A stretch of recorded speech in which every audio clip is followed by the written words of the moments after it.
हूँ रघुनाथ जी, आपसे कुछ मांगूंगा नहीं, ऐसे ही गंगा पार करके चला आऊंगा। पद कमल धोई चढ़ाई नाथ उतराई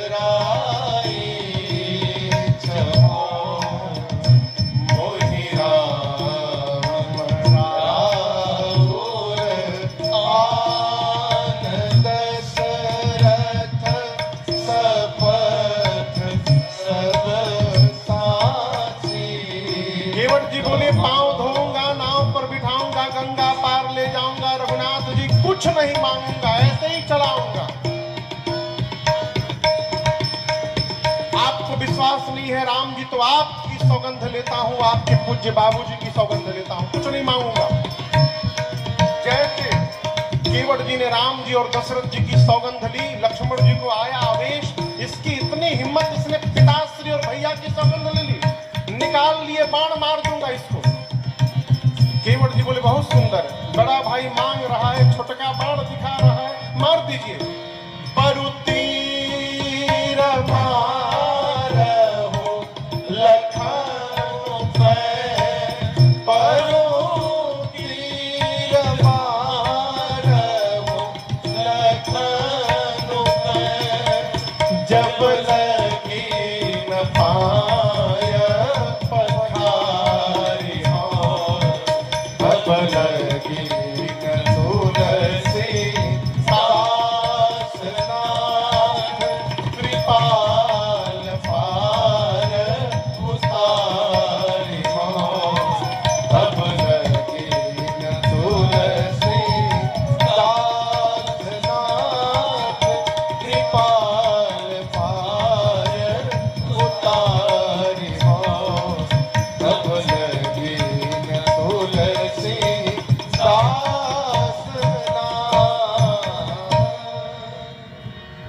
केवट जी बोले लक्ष्मण जी बाण मारना चाहते, तुरंत मारिए, मैं तैयार हूं, आप मारेंगे तो मेरा कल्याण हो जाएगा। लक्ष्मण जी बोले हर बतिये में तुम्हारा कल्याण है, मरने में कौन सा कल्याण है।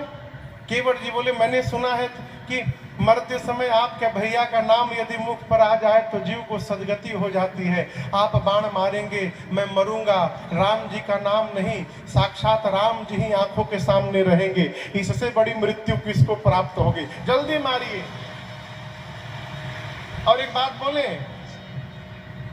मरते समय गंगा जी का बूंद डाला जाता है ना मुख में, आप जैसे बाण मारेंगे ना लक्ष्मण जी, हमको बूंद छोड़िए, बगले में गंगा जी बाड़ी, बाण लगने के बाद मैं सीधे गंगे जी में कूदूंगा और तब तक पीऊंगा जब ले मरी ना जाऊं।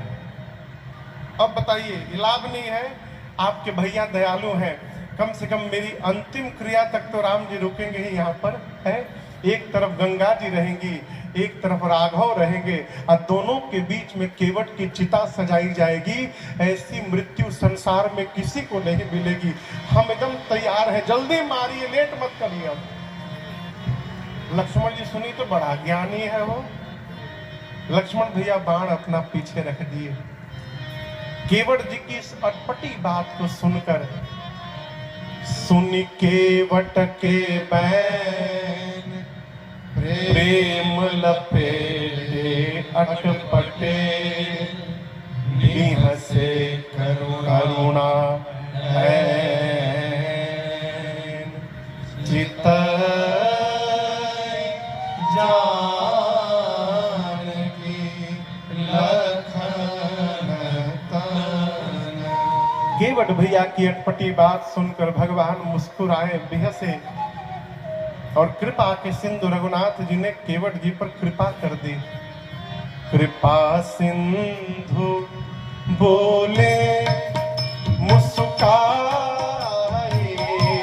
कृपा सिंधु बोले मुस्काई, सोई करु जेहि तब नाम न जाई, सोई करु जेहि तब नाम न जाई, बेगी आ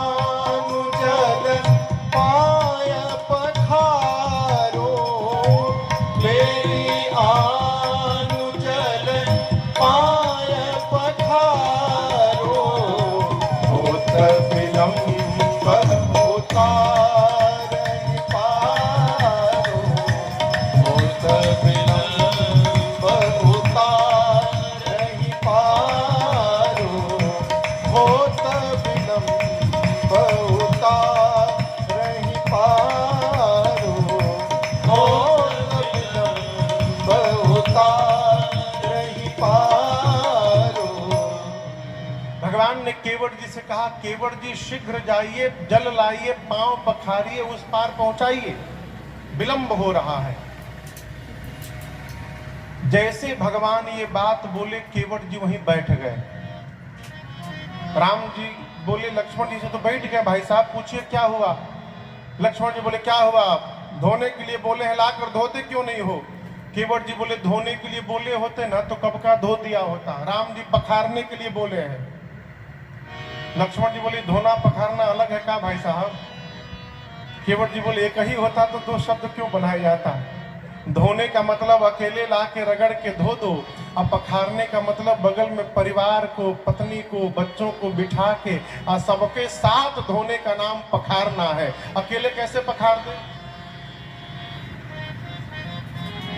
श्रीमती जी तो घर में, अकेले कैसे पखार दे। लक्ष्मण जी बोले भैया इतना भारी शब्द का प्रयोग क्यों किया आपने, सीधा सीधा बोलते धोने के लिए, अभी पखारने का कितना भारी अर्थ निकाले हैं। राम जी बोलिए बताओ, जैबत अइबन 3 घंटा से जा खड़ा कैले बड़ा। केवट जी बोले प्रभु गया और बुला के लाया।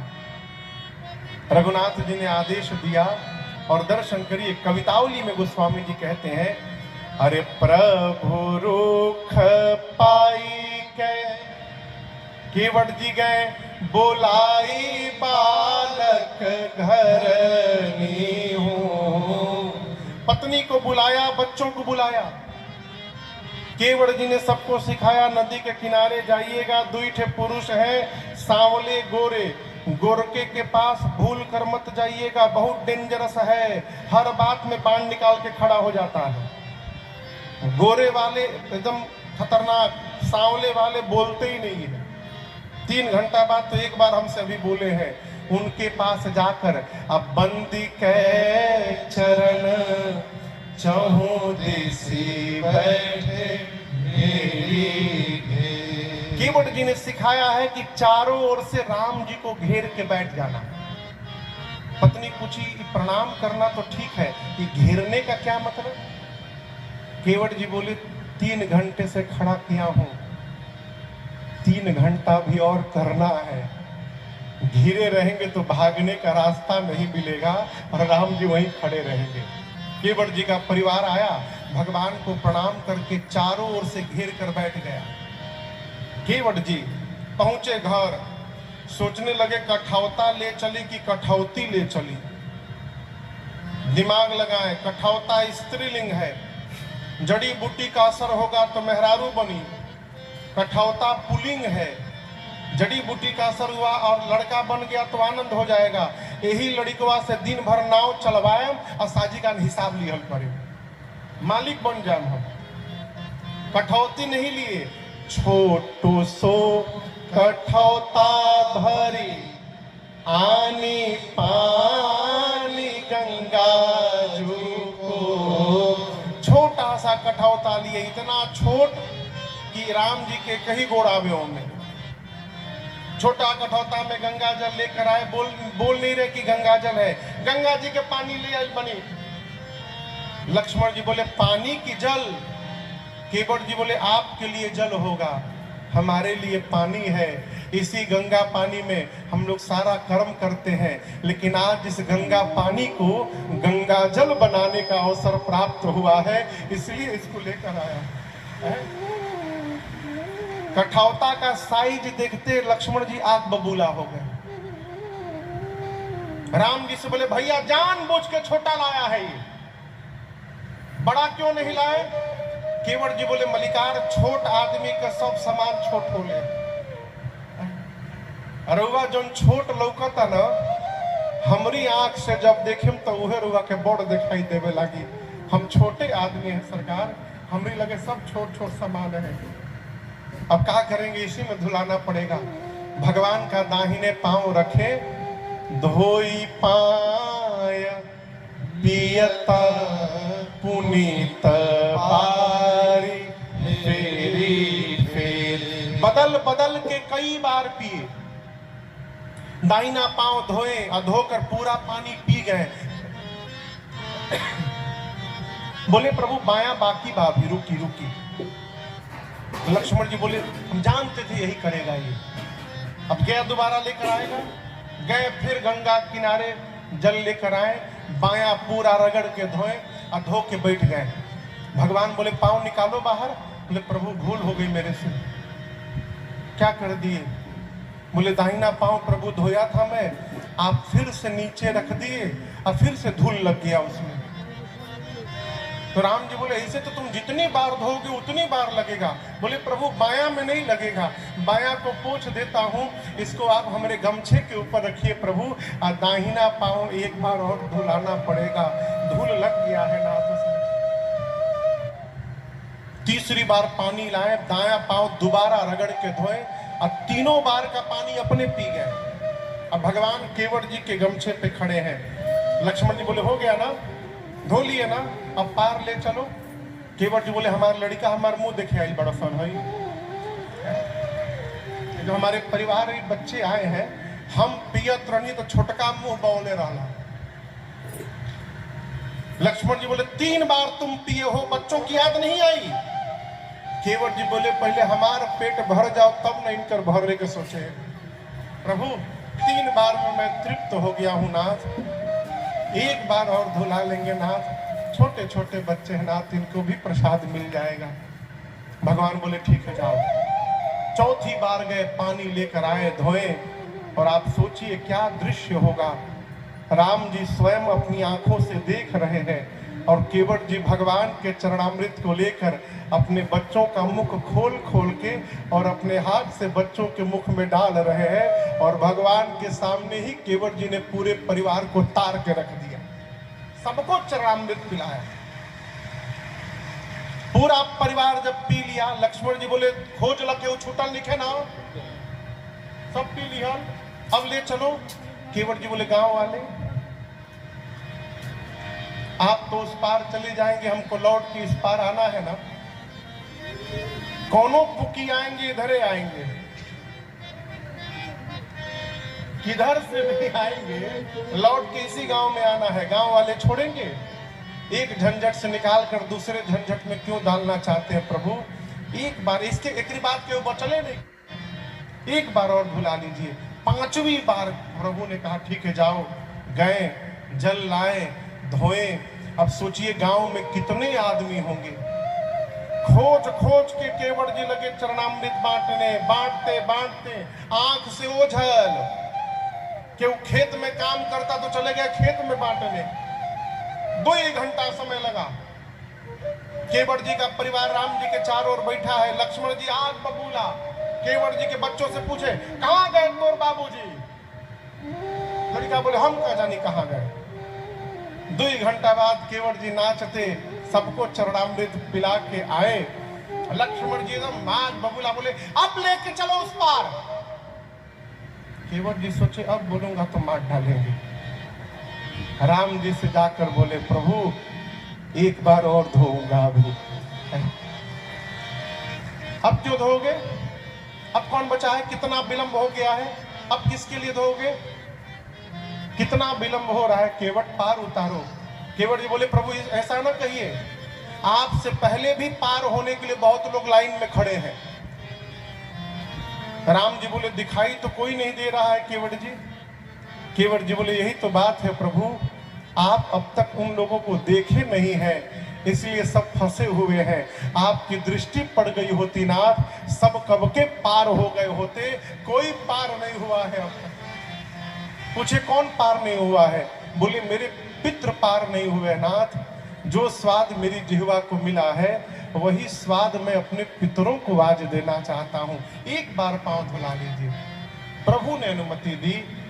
केवट राम रजाय सुभावा, केवट राम